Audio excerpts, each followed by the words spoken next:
ready? Ready. Welcome back to Driven by Purpose, and I'm your host, Rudy Vertiger. Today, I'm joined by Dahryn Trivedi. Yes. And I'm so excited I got to say that right. Welcome to the show. You could tell us about a moment in your life, just a moment.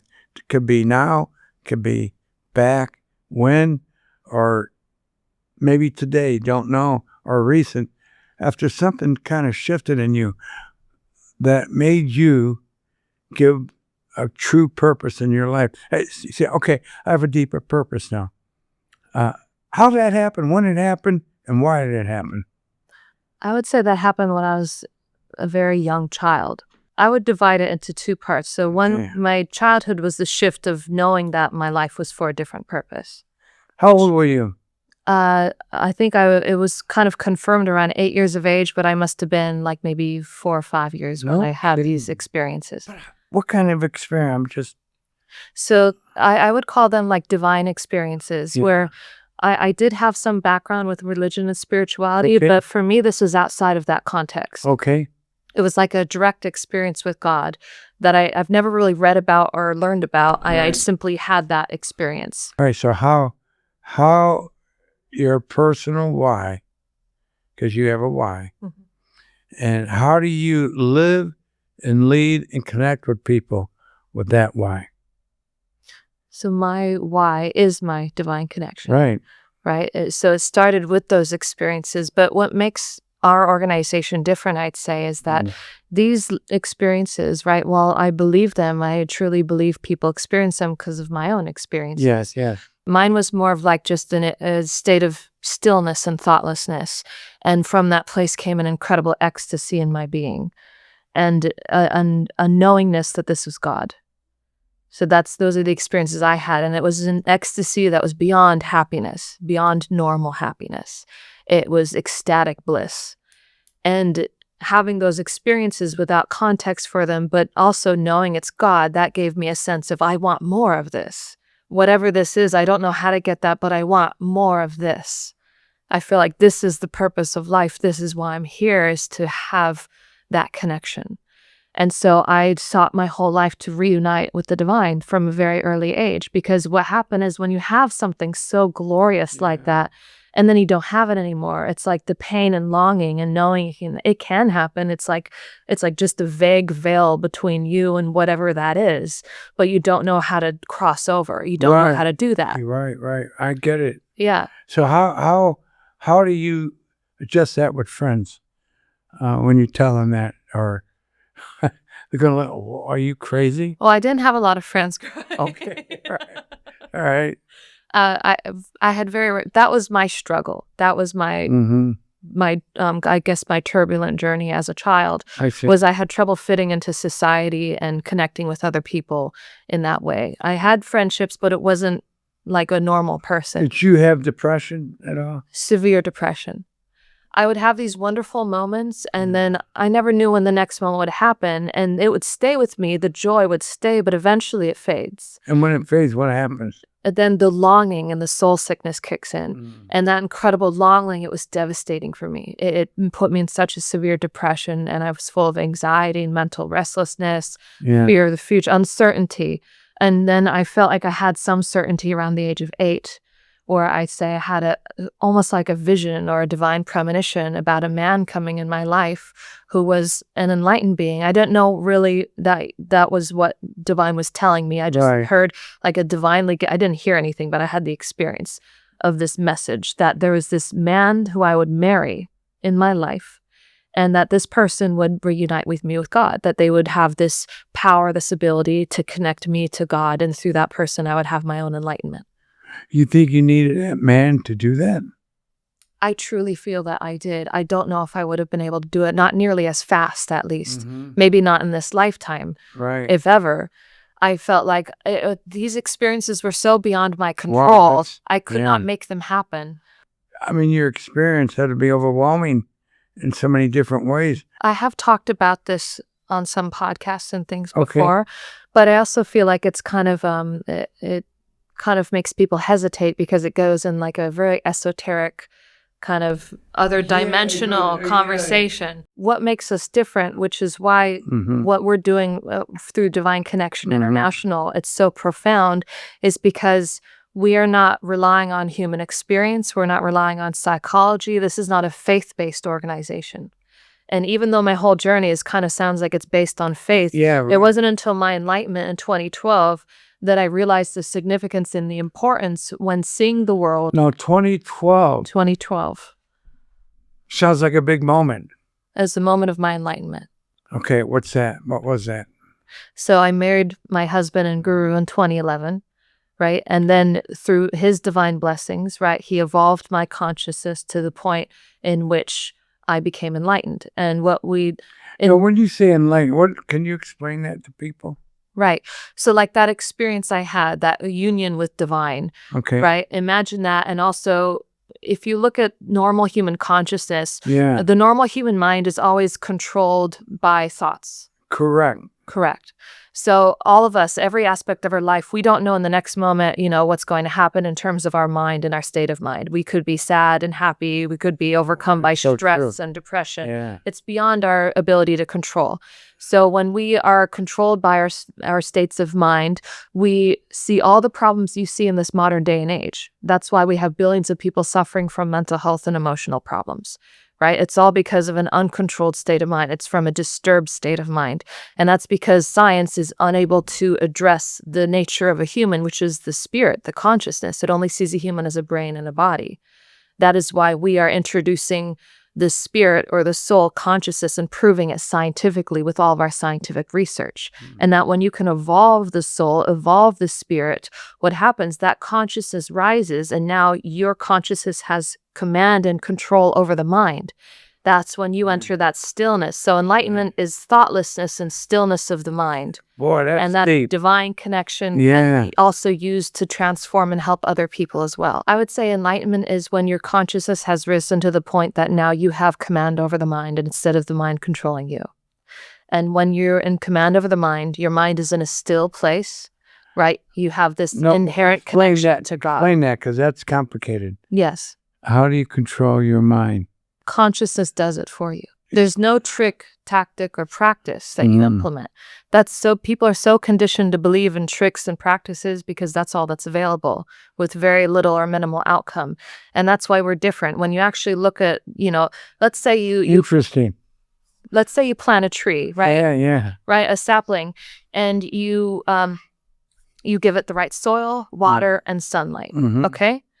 All the plant needs is those three things, the right environment to thrive. True. It doesn't need to implement a trick or a practice to do what it's meant to do. So does that mean you got to change environment sometime? And I'm not talking physical environment. I'm talking about the environment of consciousness. But doesn't consciousness come from where you're at?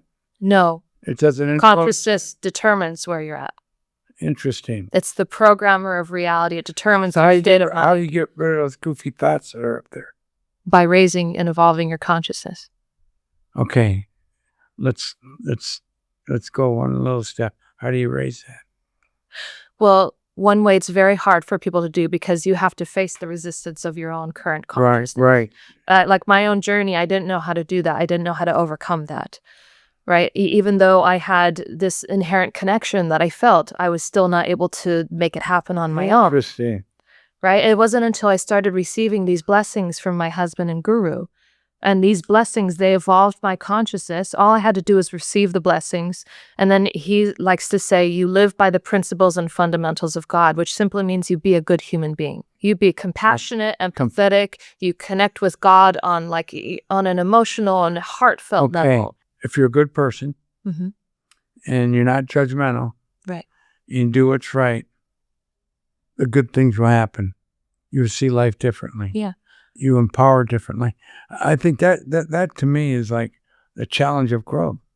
I get confused by what people say sometimes when you go to church or when you hear a pastor or a priest. How do you stay rooted in your why? I mean, it's like there's a why that you found. How do you stay rooted if you go to church and hear something differently? I'll give you an example. Compare, it to darkness and light. Okay.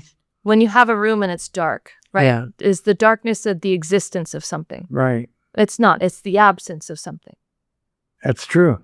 So in the same way, consciousness, right? More consciousness is more divine light in your life. All of the problems and the stressful situations that you get taken out by or overcome, anything that induces anxiety or mental chatter or disturbance within your being is simply coming from that lower state of consciousness, that absence of that higher energy. An absence. It's all about energy then. It's all about divine energy. Divine energy. What you're saying is really deep. Yes. Really, really deep. But you simplify it, it becomes possible. If someone was trying to uncover their purpose, and you would look at them and say, what question would you ask them to help them uncover their purpose in their journey? What question would you ask? I feel that so many people are falsely saying that they can help another person discover their purpose. Because what I see it as is everything is the creation of God. Everything was created by God. 100%. Yeah. And what we're doing, we're scientifically validating the existence of consciousness. So it isn't until you raise your consciousness, you establish your own connection to that authority, which created your life's purpose. It created your destiny. It can show you what that is. It'll be shown to you if you raise your consciousness. So the best way to affirm whatever your life purpose is, or to realize it, is by simply evolving in consciousness. Unfortunately, so many practices and techniques out there, they focus on just that, processes, instead of the actual outcome, which is why we are so driven, because we feel like people are so disappointed and exhausted by the world and all these different avenues and directions you can go in, and science and medicine's inability to address the most basic problems we're facing, even with food, agriculture, and medicine and mental health. And what we're seeing here is that we have these 6,500 science studies in life sciences, material science, clinical trials demonstrating scientifically with double-blind, placebo-controlled, randomized clinical trials, removing psychology, removing any other influence except the impact of raising consciousness and what that does for well-being and quality of life. The quality of life versus consciousness. Yes. When you're around someone that's trying to uncover that, and they're struggling, and they get depressed, and here you are. How do you simplify that for them to take the next step? Everybody has an inherent connection, but it's kind of like the strength of the connection. And sometimes to help facilitate and strengthen that connection, which is what that connection, that divine connection, is actually what raises your consciousness. That's what evolves. That's what it is. We think it's the opposite. It's that divine connection. And sometimes you need a catalyst. How hard is that? It's very simple with these blessings. How much success, when you think you have success and you see them the next week, they're off a track. What do you do? Let me give you an idea. We rarely have a situation like that. Okay. Right? As long as you can live with those divine principles, be a good human being, you can usually maintain this connection. Okay. Right? With the blessing, that'll give you the initial boost. Yeah. But also, it gives you momentum to regularly receive these blessings. And momentum is so important, right? It's to remain connected. You create the momentum. Our clinical trial, we targeted people with severe mental and emotional health problems. And I was located in the United States, and I'm blessing people on the other side of the world, remotely. It's double-blind, it's placebo-controlled, and it's randomized. So even the investigators don't know who's getting blessed. I don't know who I'm blessing. Yeah. Right? I don't know their problems. I don't know their names. I don't know anything about these people. Right? And we have 3 groups. We have people who are not getting the blessing, people who think they are, so we can rule out placebo and psychology. And then we have us who's actually doing the blessing. Yeah. And these people, when I'm talking mental and emotional, I'm talking about severe. I'm talking about PTSD, severe emotional trauma, financial issues, relationship issues, ADD, ADHD, even menstrual problems, chronic fatigue. These people, right, they don't really have a belief system that we know about. They could be atheists. They could believe in a God. They could, believe in nothing at all. And so these people with these severe mental and emotional health problems, right, through these divine blessings, right, with the psychology removed. We're measuring over 130 blood parameters. So it's more than God. a questionnaire. It's more than measuring blood pressure, which is where most alternative complementary models stop, right? They stop at psychology or something that's easily influenced by psychology. And we're doing hardcore, objective, empirical data. Oh, my Lord. Which is why you see in this modern day and era, right, where so many people are practicing so many things with very little outcome and so many people are frustrated. It's now prevalent more than ever. People are looking for something real and authentic. Okay. People are disillusioned by inauthenticity. They want something real. And when they see the data, they see our science, they realize it's not hope or hype. It's something that's actually real. That's great. And so, but our clinical trial, there's something called the NIH Toolbox for cognitive and motor function. And most clinical trials, whether it's conventional health or, any therapy or drug, whenever it's, on the market for a clinical trial about to be approved, they use that as an indicator to see if the therapy or the drug had any adverse effects, because Gotcha. usually they don't see the opposite. Okay. They don't see any improvements. So it's just a measure to see if there's anything adverse that happens. Okay. Our study is the first of its kind to show very incredibly significant beneficial improvements to cognitive and motor function, which is sole proof and evidence that it is consciousness that controls the mind and the body and not the other way around. I agree with that. So if I wanted to connect with you and your organization, again, how would we do that? You can visit our website, divineconnection.org. We have even all of our scientific studies, the clinical trials. We have all our programs, our memberships are there. And you can, even just, sign up to stay up to date on our mailing list. Everything's divineconnection.org. Where'd you go to school for this? There's no school for this. I was going to say, there is no school. No, my school was my guru and my journey through consciousness. That was my school. It's Great very job. significant. Yes, it I is. enjoyed our conversation. Well, yeah, you're good.